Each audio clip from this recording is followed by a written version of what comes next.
Today's a better day. I'm hopefully not going to be crying as much as my video yesterday, but it's been up and down. But I'm going to tell you on this journey, bits and pieces of it. I was basically forced into my dark night of the soul. And I probably went through 4 dark night of the souls during my time of being gang stalked. And basically what that is just like the first time I went, I found out the man that I was dating was in this trafficking business and molesting my child that I had in my life. He stole all this money from me, left me high and dry or whatever. And this is before I knew about my daughter or that he was involved with my family to steal my inheritance. And the next one was finding out, I think that just my friends and family were all involved, and then I was actually being targeted, and that that I was just like being targeted and that I was stuck. There was nothing I could do. There was like a city was involved, cops, lawyers, everyone. I think that was my second. My third one was my daughter. I think finding out my daughter and just about how she was against me, but not only that, around the same, right before that I found out she was being molested by her father and her uncle, and then had been having sex with my ex-boyfriend, and father knew about it and everything. Like, I had no idea that my ex-husband was like this. And then basically, possibly the person that was supposed to be my divine counterpart slept with her too. Like I said, there's going to be a lot of stuff I'm probably going to find out, but that tore my soul apart. But during this time, it was like over bits of time, Spirit was working with me on healing my inner trauma. And I didn't put as much effort into it as I should have. But over time, after each of these heartbreaks, you get kicked into it where you have to face a lot of stuff about yourself. And I did eventually. And you're healing trauma that someone else did to you, but then you start to realize that there are certain things that you did that are embarrassing to think that you were like that or you did these things. And, I had to face that and,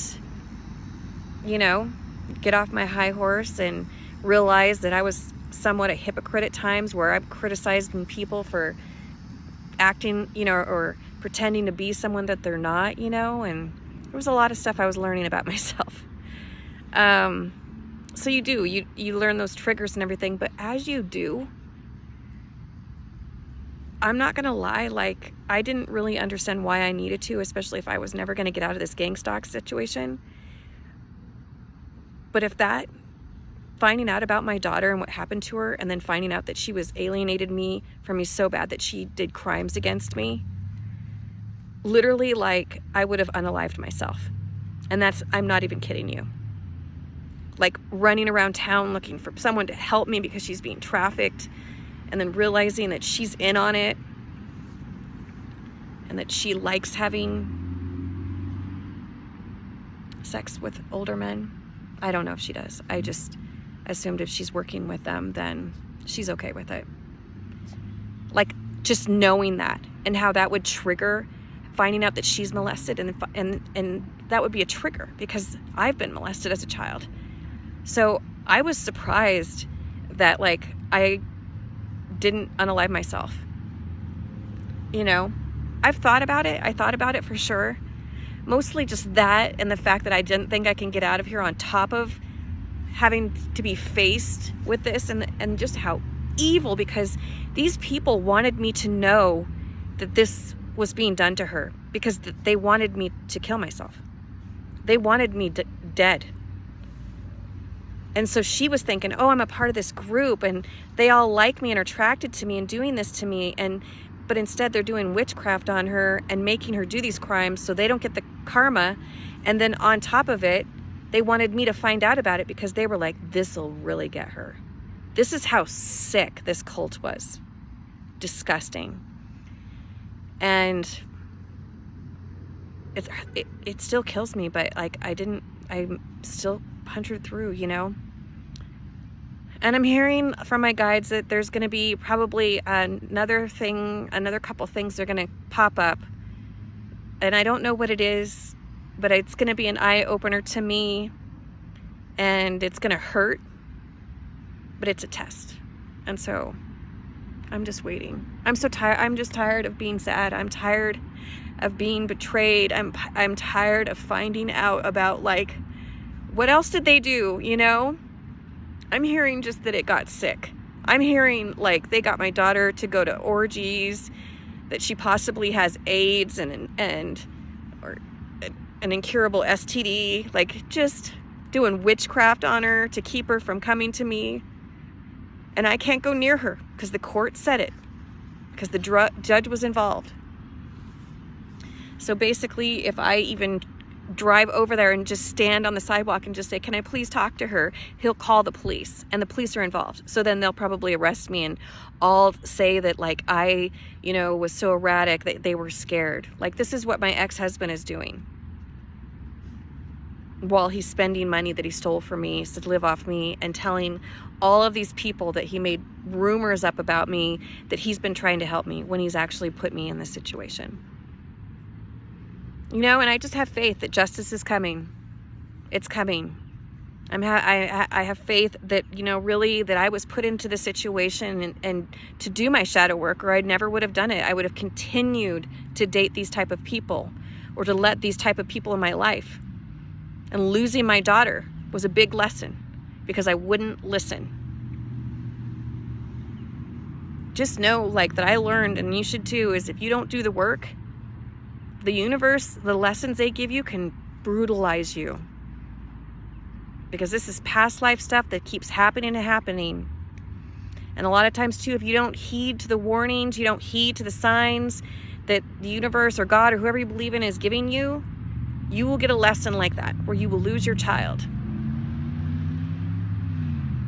I hurt her like I was hurt, because I didn't do my healing from my childhood. So I turned into, you know, letting my wounds destroy her and push her into the situation that she's in.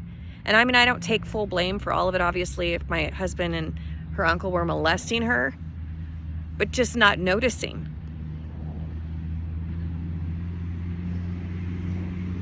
When this comes out, people are going to look at people that were involved in this, and these are going to be people that everybody thought was the nicest person they've ever met. And they're going to be shocked. They're going to be shocked. So, I'm hoping to start my new life soon. And without these people following me around. Like, I just hoping prayers work and just positive energy. You know, and my guides keep telling me, like, have faith, you know, stay positive. But the most important thing for me is to let go of the past.